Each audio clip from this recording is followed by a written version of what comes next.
The Yangtze River is the longest river in Asia and China's most important waterway, with some 175 cities located near its banks. As well as being home to a number of multinational companies, the prosperous Yangtze River Basin is a powerhouse of industrial output, generating nearly half of the country's GDP. In the Yangtze River Basin, the average rainfall has been the highest in the past 60 years. Heavy rains are putting the Yangtze River at risk of repeating the devastating floods of 1998, which left more than 4,000 people dead and 14 million homeless.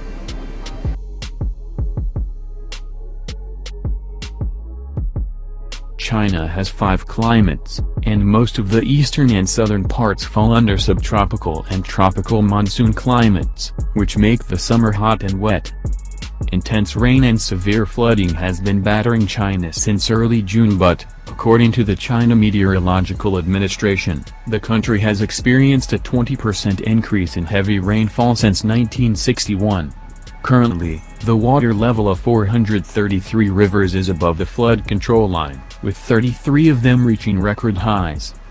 Heavy rains have lashed 27 of the country's 31 provinces, affecting more than 37 million people and leaving 141 dead or missing, the Ministry of Emergency Management said on Monday.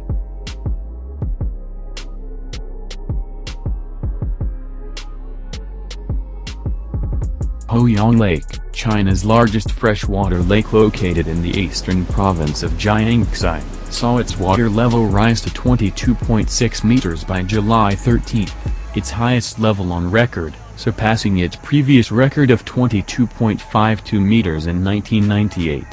The NASA satellite images above show its recent extremes of low and high levels. The lake usually shrinks considerably in winter.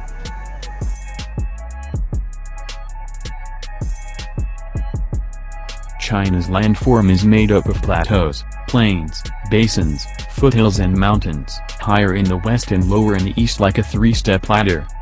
The highest step is in the west, while the lowest step, formed by broad plains and low hills, is in the east of China. The middle and lower reaches of the river are vulnerable to flooding, spilling over their banks every summer. By contrast, the upper river basin flows through mountainous regions and the steep slope of the riverbed makes it far less prone to floods. Floods large enough to overflow the dikes have caused several disasters in the past.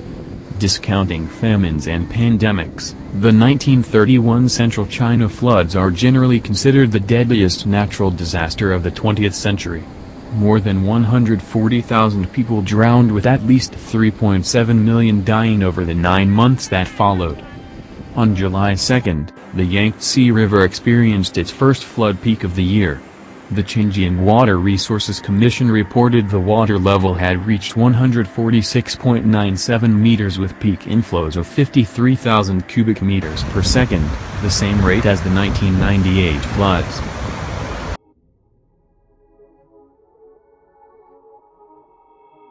China's largest single flood mitigation project.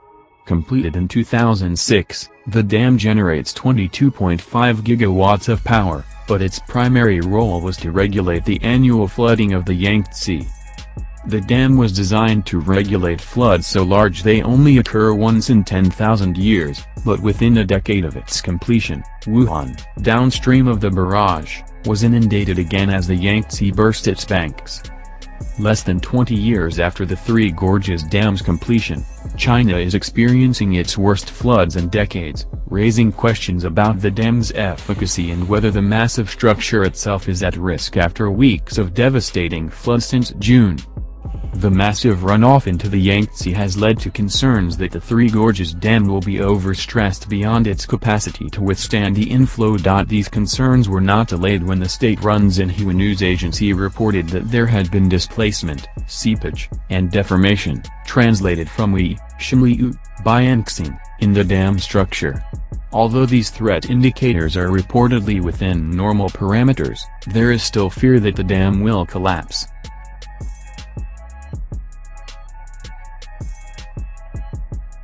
The chief forecaster at the National Climate Center, NCC, attributed the intense rainfall this year to the Eastern Asia rainy season, or MU, literally plum rain, as it is known in China. It started a week earlier than previous years with higher than usual intensity.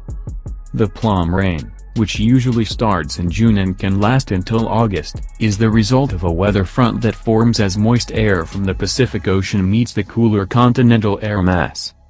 The front moves back and forth depending on the strength of cool and warm air masses, causing prolonged precipitation that results in the Yangtze breaking its banks. It ends when the warm air mass is strong enough to push the front north and away. Climate change is also fueling the extreme rainfall events across the globe.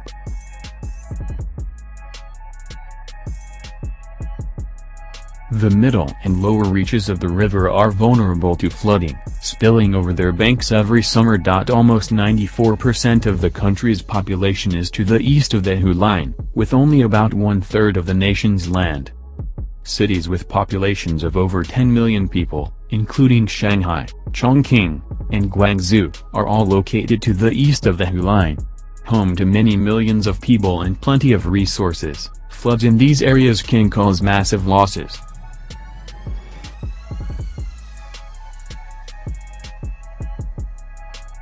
China's deadly summer floods have caused $25 billion in damage. Summer floods in China have left more than 200 people dead or missing and caused $25 billion in direct damage. 219 people were listed as dead or missing and 54,000 homes had been destroyed.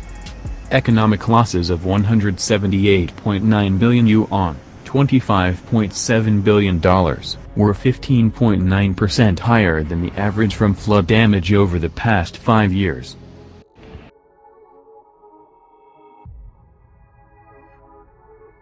The less developed regions will sacrifice for more socio-economically important cities or industrial regions. This summer, Menhua, a region in the eastern Chinese province of Anhui, became one of the worst-hit areas during China's record flooding, not because of the abundant rainfall but because it is one of the country's biggest flood diversion zones.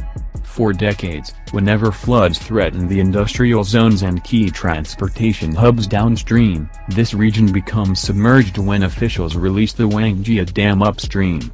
For the authorities, it makes sense to flood a vast rural area that contributes less to the country's GDP. A popular saying in China encourages people to make a small sacrifice to achieve a bigger goal, and local officials in Anhui, proud of their region's sacrifice, like to say that the people there are the embodiment of this spirit. It's a big sacrifice. The government compensates the agricultural loss at only 40% to 70% of the previous year's income. China's rural population, dependent on agriculture, is poorer than urban residents, and insurance that covers losses from natural disasters is too expensive for most people outside cities.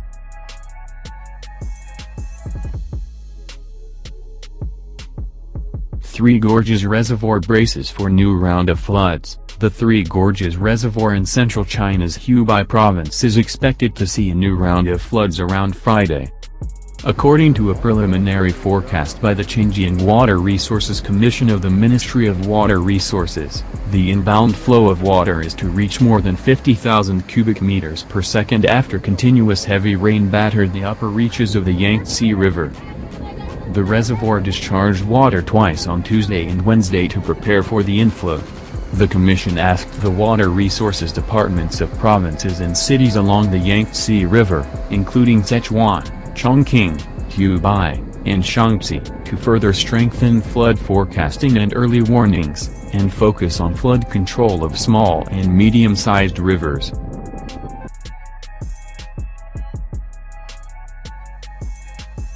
The rapid urbanization in the floodplains can have a detrimental impact on river course and can cause destructive flooding along the banks. The poor regions are damaged worse from natural disasters and have more difficulties in developing. It becomes a vicious circle. Climate change is not only an environmental issue, but also one of equality and justice because the most vulnerable communities bear the most cost of the climate change.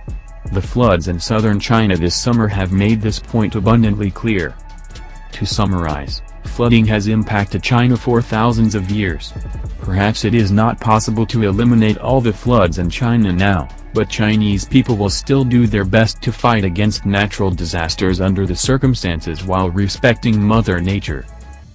Please encourage our efforts by subscribing our YouTube channel. Based on the response of this video Today Trending, we'll make more such exclusive documentaries on world trending topics. So please like, share, comment and don't forget to press the bell icon.